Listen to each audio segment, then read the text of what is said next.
What's up, everybody? As we kickstart the new year with renewed vigor, renewed focus, new intentions, and new goals, I want to share with you an idea, a thought model, or a concept that could be of value in how we set goals, in how we evaluate goals, and in how we go about pursuing and achieving those goals. And it's called the discover and then focus model, or the explore and then exploit model. I like discover and then focus better because it's less triggering. It's all based on the concept of diversification. And what does diversification mean?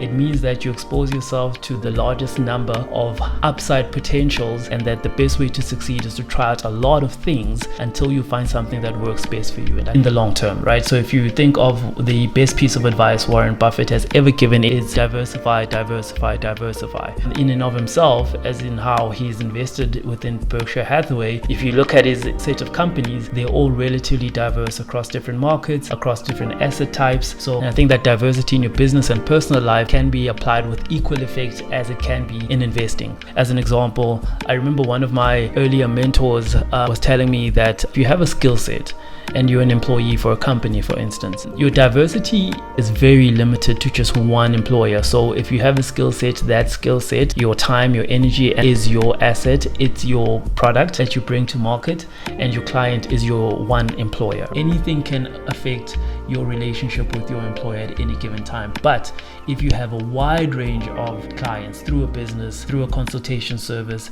through building a personal brand, then you have a wider range of clients. You've got a wider range of employers that you can at any time service. So you want to choose options that give you a lot more upside than downside, reasonably so, systematically and strategically and with procedure, that you can then service over the long term, making sure that you are as anti-fragile as possible, right? Now, the term anti-fragile is actually brought about by Nassim Taleb, who wrote the book Anti-Fragile, and in that same book he actually goes into detail about how to set yourself up for asymmetric risk reward. Now, that's a fancy way of saying how to set yourself up for the greatest number of potential upsides and limiting the downsides. And he shares the same approach philosophy that I'm sharing with you now, in that you need to make sure that you are as diversified within your business and within your personal life as possible. You want to make sure that you are constantly exposed to the highest number of net positive upside potential options for you to take advantage of once you've found something that works best for you. How do you position yourself to be as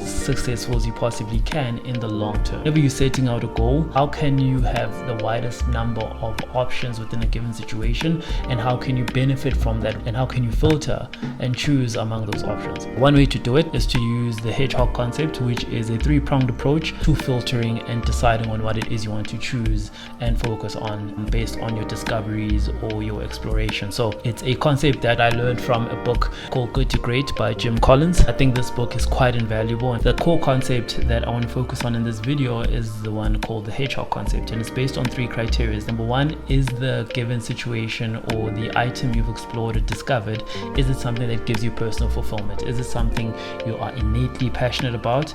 And is it something that aligns with your personal values? Number two, is it something that the world finds valuable and willing to pay you money for? Is it something that can be turned into a business? Is it something that can be a future commercial model that you can gain from sustainably? Number three, is it something you have the skill set, the personality, the character for? Is it something that you can stick to long enough that you can become one of the best in the world at doing? Now, that's called the hedgehog concept, and the whole approach is that you use these three criteria during your exploration phase to decide what it is that you actually want to double down your efforts on and exploit or focus on for the long term. This is a different approach to what has maybe commonly been taught to us, that we need to just choose one thing at the start of an endeavor and then put all of our time, energy, and focus towards achieving that one thing. But the downside to that is that if that thing doesn't work out, when are you able to recourse? Is it a year down the line? Is it 2 years down the line, 3 years down the line, when you've invested so much time, energy, and focus, only to find out that it's something that doesn't really serve your highest values, or it's something that doesn't really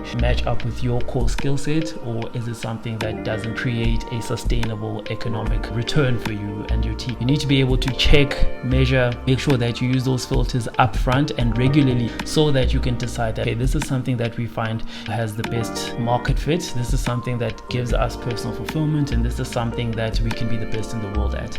And then you can choose choose to invest more effort, more time, more resources towards this one pursuit, as opposed to just choosing one pursuit at the early stage only to find out later that it might not meet any of these 3 criteria. So it's very important that we think of it in that sense, not to limit ourselves, to make sure that you are exposed to a wider range of viable alternative options for a net positive upside. Like, I often recommend that we keep these goals to a maximum of 3 goals, multi-tiered objectives that you can then constantly measure, refine, and improve upon. That whatever it is you're measuring for those goals, objectives, is something you do upfront and within the short term, so that you can constantly refine and decide what it is that works best for you. That's the thing that a lot of ultra successful people do very well, is that they actually know how to explore and then exploit success options. They know that things are tests, nothing is written in stone. Like I mentioned earlier, you use those 3 hedgehog concept criterias: something you're passionate about, something you can be the best in the world at, and something that people are willing to pay you money for. And then you constantly refine and improve on that, is how you can apply the concept of discover and then focus, or explore and then exploit. Now, please let me know in the comment section what it is that you think of this concept. Is it practical? Is it something that you have done before, and what were the results? And also welcome to any feedback on this video, because I'd love to produce more of these kind of videos, and to do that in a way that continues to add value for you. I'd love to know what it is that you think of these videos and how we can improve. Anyway, all the best for the new year.